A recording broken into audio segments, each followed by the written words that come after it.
Hey guys, welcome back to another Castlevania video. In this one video, we're going to get completely caught up with all the souls that we've seen from the last farming video till now. So all the way we'll get completely caught up to this point. And the first of these souls is the Siren.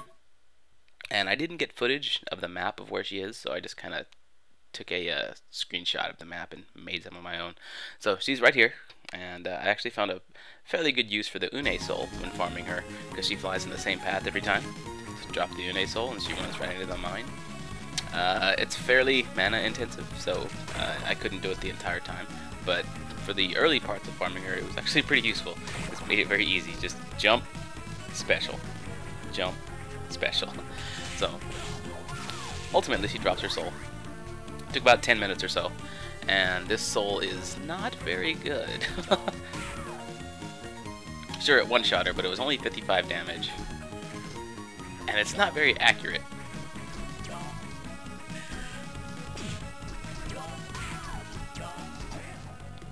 So there's her completed card. She has no drops, so it was just a soul. She was quick to farm. And next up comes the waiter skeleton with a rare drop and a soul. This is the ideal place to farm him, I found, because the killer doll is also here, and I'm also after her soul, so I can get two at once.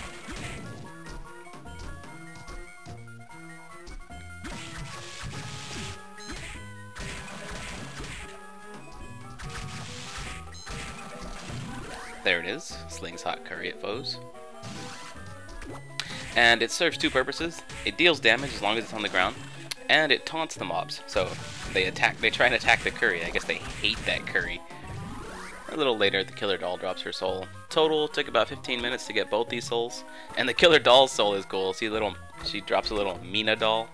And it also, like the curry, serves as a taunt. And it'll also drop a little Soma doll sometimes too. Look at this little dance. Yeah, yeah, pretty cool. But the curry overall is better because it's a taunt and it does damage. And finally, the waiter skeleton drops his rare drop. So there's the waiter skeleton's completed card.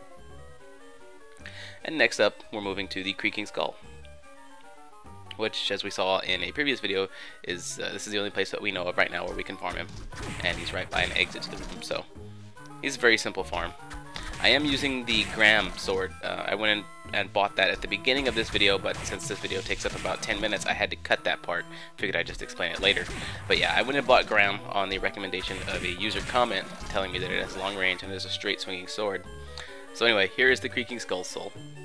And it's pretty interesting.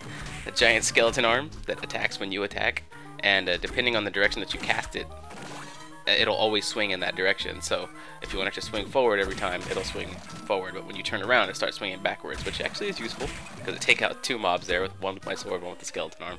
So kind of an interesting soul. I don't think I'll be making too much use of it, but there's his completed card, and we're onto the Tsuchinoko. This guy was really annoying to farm. Really, really very annoying. He has a lot of HP, first of all, and if it wasn't for the Gram sword, I probably wouldn't be able to get him, because he'd probably take one more hit and he'd always escape. And he doesn't always spawn in the room, so annoying, annoying, annoying. See, every time you go in, you have to make sure he's there. So finally, after about 30 minutes of doing this, he drops his soul, and it allows me to buy goods at cheaper prices, so it helps me rip Hammer off. Next up, the Persephone. With a common drop and a soul. We were lucky and got her rare drop earlier, just while we were moving through the castle. This room is a great place to farm them, and you can see my first run through, she drops her scarf. So we got her common drop. But there is also the Kioma demon and the Valkyrie in this room, and I need items and souls from everything in here. So this is the ideal place to farm them, and this is the ideal ability to use when farming them. Just keep going through over and over. It is very mana intensive, but it's fast.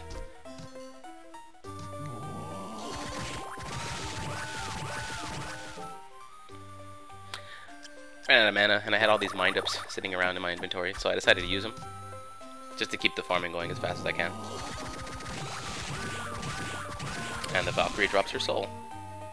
This is a very good soul. I think I'll be using it a lot. It's got a medium mana cost, but it attacks a lot higher than Soma can attack on his own, and it does a lot of damage. She gets him coming in at an angle every time. So It's a pretty nice soul. I think I'll be making a lot of use of it. Persephone drops her soul a little bit later, and it absorbs enemies' HP with a magical device. And that magical device is a vacuum cleaner. A demonic vacuum cleaner. But you can see it is a life drain.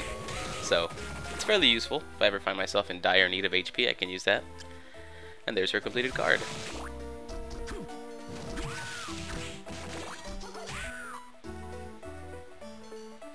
And I decided to farm the Kioma Demon at this part too. I don't know if there's any more ideal place to farm him, but he was right there. I farmed him for about 10 minutes and got his soul as well. You can't see it on the screen, but Soma is actually blinking. He doesn't go invisible. He starts blinking, so you can still see him when you're playing, but because of the frame rate on YouTube, sometimes he gets completely blanked out. Anyway, we're onto the Nemesis soul.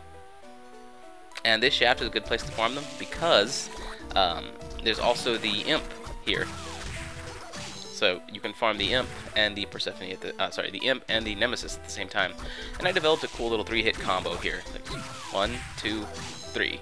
And you can clear out the enemies quickly that way. Make sure you collect that heart each time because it does allow you to refill your MP that you're using up on the Valkyrie soul. Sometime later, I don't remember exactly how long, the Nemesis does drop her soul. And it gives you a cloaking shield, which is pretty nice. Look how it works. Gets right over that Persephone, and this Persephone doesn't even know I'm here. That could prove useful. Here's the Nemesis card. Completed. Just a soul, no drops. And we're still after the Imp soul with a common drop and no rare drop, so he should be easier than his little red counterpart that we fought before. But unfortunately, no, he was not. You'll see I switched to the katana because he's hard to hit in midair with a straight slashing weapon. So I used the katana for the arc, and made him easier.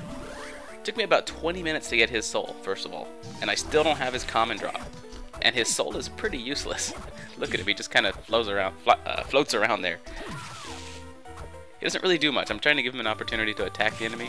Instead, he decides to attack that candle. I don't know. I left him active for a while, he didn't do too much, but finally after another 10 minutes he drops the Mind Up, which was his common drop, and if you remember the Tiny Devil, the red counterpart, his rare drop was a Mind Up, so I guess they love Mind Ups or something. Alright, so we're onto the Witch, and the Witch has a common, a rare, and a soul. So on my first time through here, I pick up her common drop, just one slice, and she drops the melon. There it is, leaving just her rare drop and the soul. This is a pretty easy farm.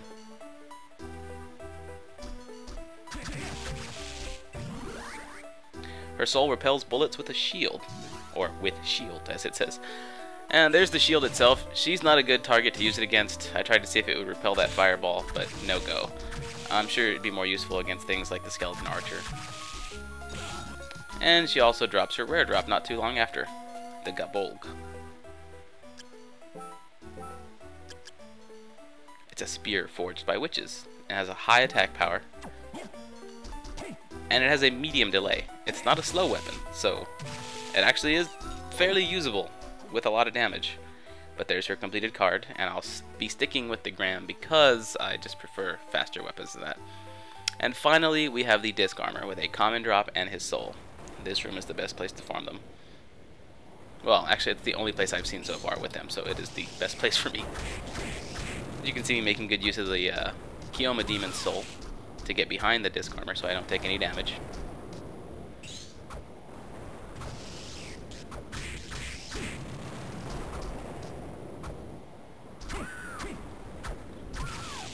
And you can also use the Flying Armor to get behind them as well, because you can see this does take up quite a bit of mana.